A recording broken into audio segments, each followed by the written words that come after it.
meditimi, lutja, pelegrinazhi, heshtja, pendesa, gëzimi, idhnimi, por edhe ngjallja. Dhe kjo e fundit është e rëndësishme. Kemi arrit në këtë fest të shënanot ku me siguri secili prej nesh ka ardhur plot me gjanat e veta, plot me gëzim, me hare, me dhimbje, me vuajtje, shqetësime, por të tëra këto përballë besimit, fesë, nuk janë edhe ashtë të rëndësishme. Sepse, jo se s'është të rëndësishme vuajtja, apo nuk është të rëndësishme gëzimi, por rëndësishme është që të gjithçka të jetë sipas urtijës së Zotit.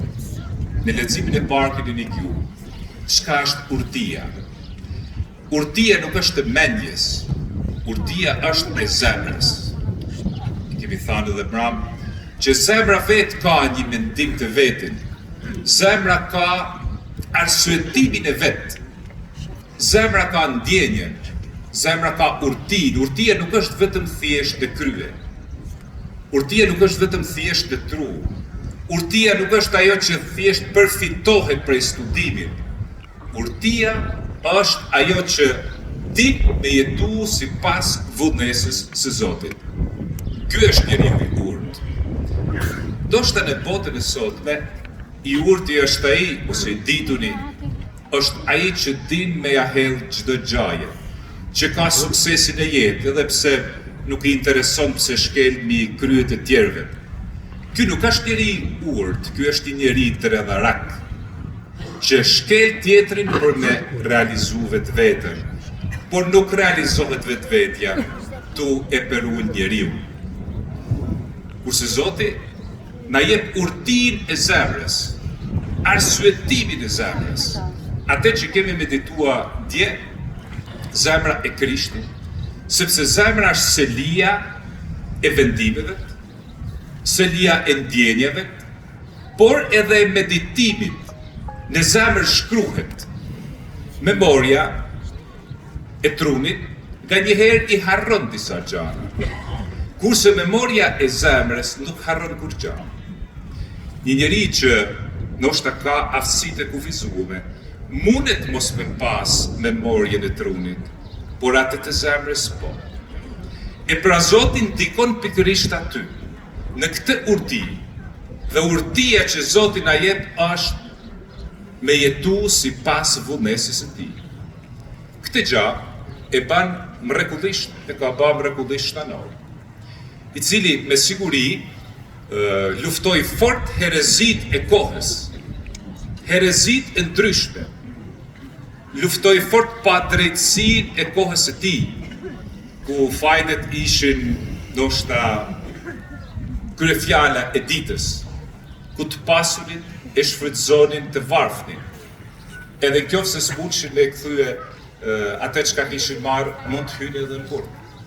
Pra urti nuk është thjesht me mashtru dikën, por me jetua i bashku me zemrën e Zotit. Shtanor ka pas të dëshirë. Ai është i urti, quhet edhe doktor evangeliku, sepse e përjetësoi dhe e përvetësoi fjalën e Zotit, saqë vetë Krishti ju dukt në trajtën e një fëmije, si për librit. Pra ai u ushqye me fjalën, e hangri fjalën.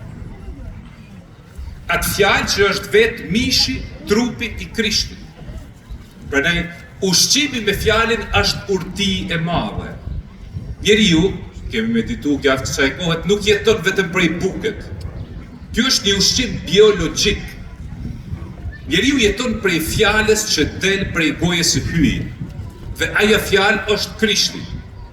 Çdo doktrinë tjetër, leximi i dytë, çdo doktrinë tjetër, me sa dredhi që mund të ketë, ta shesin çdo gjë dhe sapunin thuhet ta shesin për djath apo për bukë ku ta dim, sepse dredhia dytë është e fortë. Dhe ndikojnë aq shumë në jetën tonë, vëllezër e motra.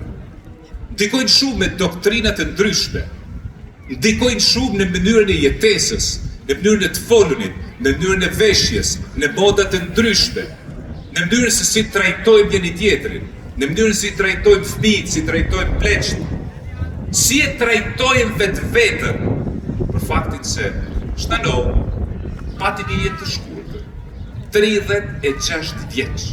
Sot një 36 vjeçar Allah nuk din se ku ka menen. Allah së është fejune është, apo së është martua, po nuk e din.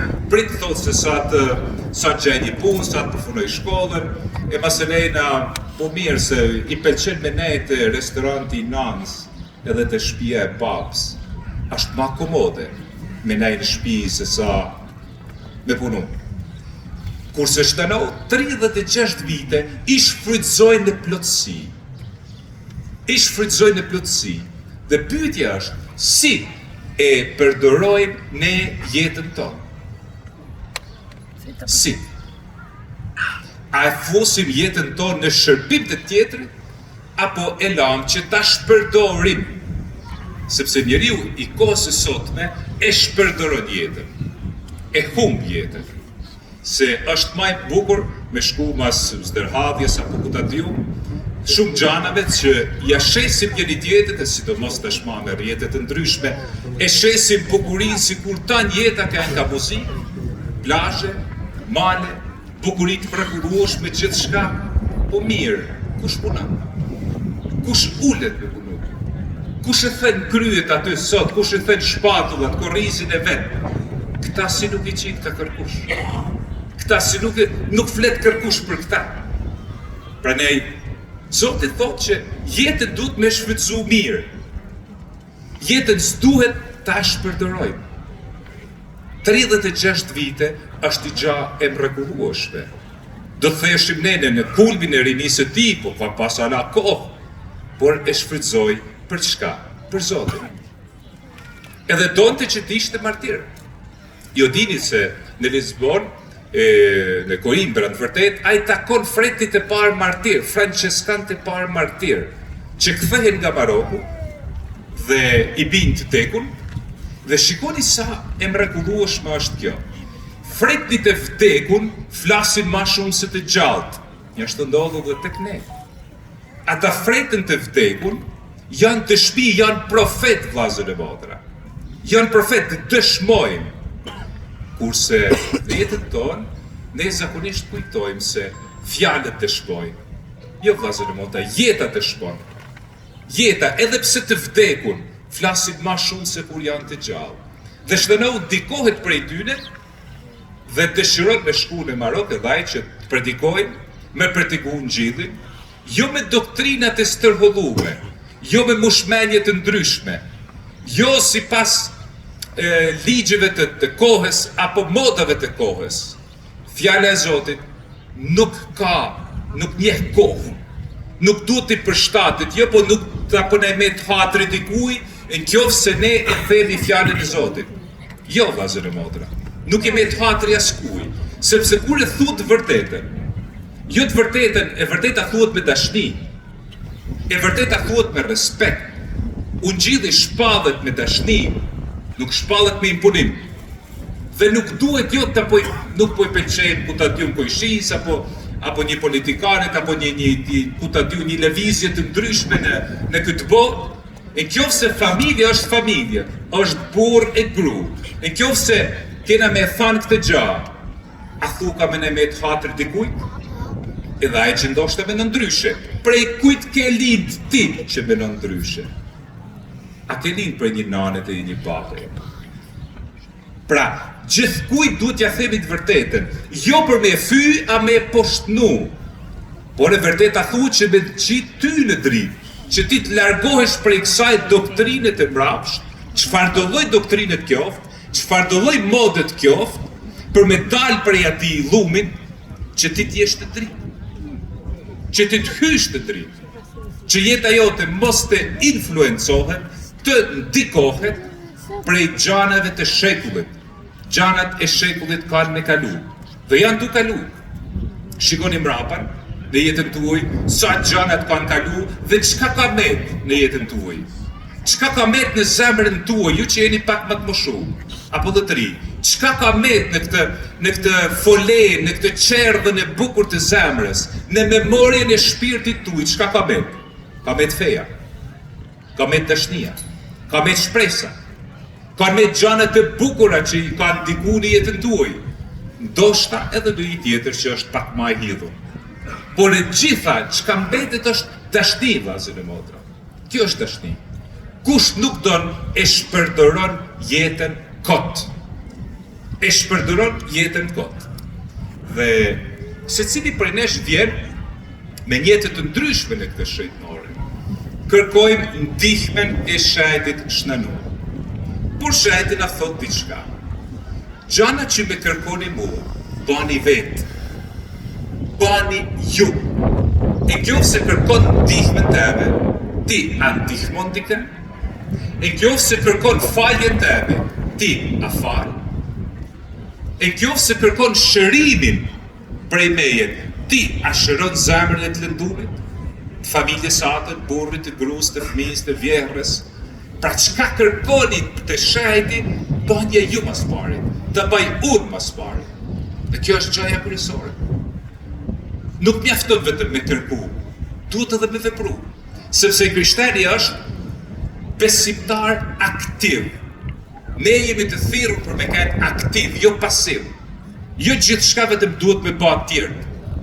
Jo gjithçka duhet me jalon dorë Zotit. Është gjë e mrekullueshme. Ai bën gjithçka. Por çka i kërkojmë shenjtit dhe Zotit, ta fillojmë ta bëjmë edhe ne. Duhet një mrekulli? Duhet një aftësi të ndryshme? Atëherë, le ta bëjmë edhe ne. Në qoftë se kërkojmë dashninë e Zotit, mëshirën e Zotit, le ta bëjmë edhe ne të njëjtën gjë. Me keni mëshirshëm. Me keni mëshirshëm me një njeri që e sheh një herë në 2 vjet, ashtë kollaj. Por me keni mëshirshëm me robët e tu, me familjen tane. Një ajo është kisha, vllazën e motrë, një aty është kisha. Komunikimi brenda kësaj familje je. Dhe urtia nuk është me ju çu bukën familjes sate, kjo s'është urti. Kjo është detyrë. Urtia është me ditë me dasht, me ditë me respektu familjen tane. Gruan tane. Se nga njëherë, tashma ndoshta as normal, por dikur as nemen nuk i ka thënë burri gruas, apo gruaja burrit. Ky edhe kjo me peremna dëftor. As nemen. Pse? A nuk është jeta jote ajo? Pra qoftë se Zoti ti thu Zot, nuk i thu ky edhe kjo. Shajtit shnanu i thu shajti shnanu dhe jo ai apo kutadiu. Pra, çka kërkon prej këtyre, le ta shpresim në jetën tonë përditshme. Jo se do të kemi një shpërblim, nuk është shpërblim. Çfarë shpërblimit ka një nani qoftë se e don fëmijën e vet? Çfarë shpërblimit ka një nani qoftë se e rrit fëmijën e vet? Ndoshta edhe kur të rritet ka me të thyt dorë ndaj saj. Ka me braktis, as ka me thirrë telefon. Çfarë shpërblimit ka kjo nani?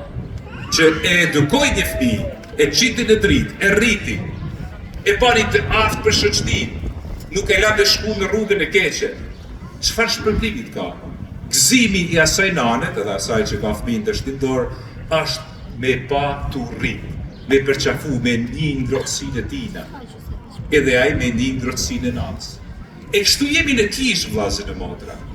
Kështu jemi të shajti, me një ngrohtësinë e tij, me një ngrohtësinë e kishës. Kisha nuk është armiku, kisha është nana. Kisha katolike është nana që na ushqen. Edhe nga njëherë nuk na pëlqen ndoshta kjo kishë.